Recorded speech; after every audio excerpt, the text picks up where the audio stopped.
So you'd like to talk about alcohol or substance misuse.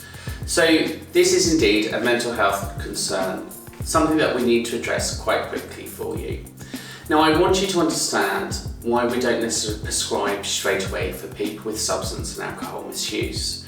And it's simply because we don't know whether we're treating the alcohol and substance or another mental health condition.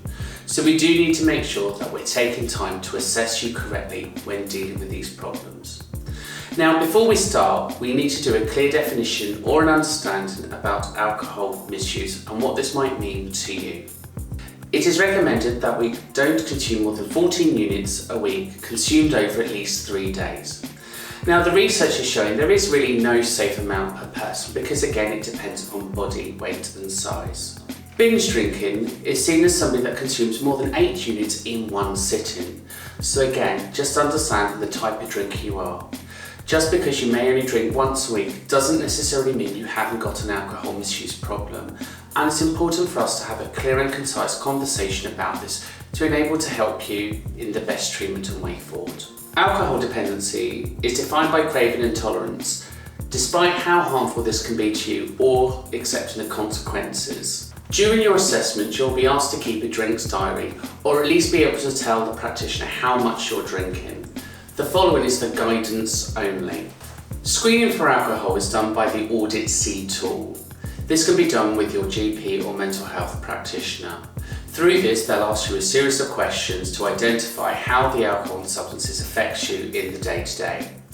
Through this tool, they'll be able to develop a risk assessment and from that risk assessment, identify the right courses of treatment. On this page, you'll be able to see that tool, so you'll be fully aware of the questions that you're going to be asked before the assessment takes place. In this section, we're going to talk about medication and non-medical approaches.